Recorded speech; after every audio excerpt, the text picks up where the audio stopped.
अंबड, महाराष्ट्रद्वार ते पांढरी मार्गावरील डीपी बनली डेथ ट्रॅप. दरवाजा असूनही उघडाच, प्रशासनाच्या दुर्लक्षामुळे जळताहेत तारा.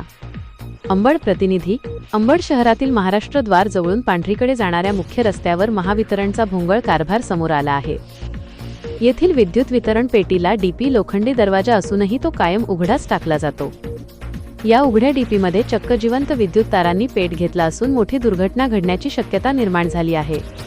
डोळ्या देखत जळताहेत तारा, तरीही अधिकारी सुस्त. मत्स्योदरी शाळेकडे जाणाऱ्या या वर्दळीच्या रस्त्यावरील डीपीची अवस्था अत्यंत भयावह आहे. व्हायरल झालेल्या फोटोमध्ये खालील गंभीर बाबी स्पष्ट दिसत आहेत. दरवाजा असूनही उघडा. डीपीला सुरक्षिततेसाठी दरवाजा आहे, परंतु तो लावला जात नसल्याने सर्व यंत्रणा उघड्यावर आहे. Live sparking. एका फ्यूजच्या खालच्या बाजूला विद्युत वायरला आग लागलेली स्पार्किंग स्पष्ट दिसत आहे.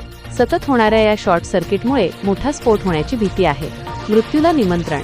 जमिनीपासून काहीच अंतरावर असलेल्या या उघड्या आणि जळणाऱ्या तारांमुळे लहान मुले, पादचारी आणि प्राण्यांच्या जीवाला थेट धोका निर्माण झाला आहे. प्रशासनाचा निष्काळजीपणा की मृत्यूची प्रतीक्षा. या मुख्य रस्त्यावरून शेकडो नागरिक ये जा करतात.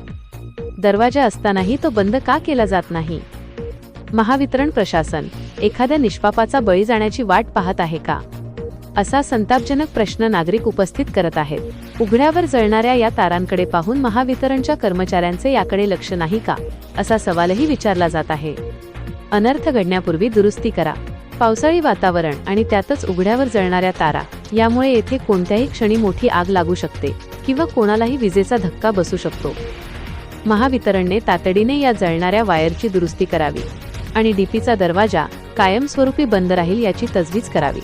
जर एखादी जीवितहानी झाली तर याला जबाबदार कोण, असा इशारा स्थानिक रहिवाशांनी दिला आहे.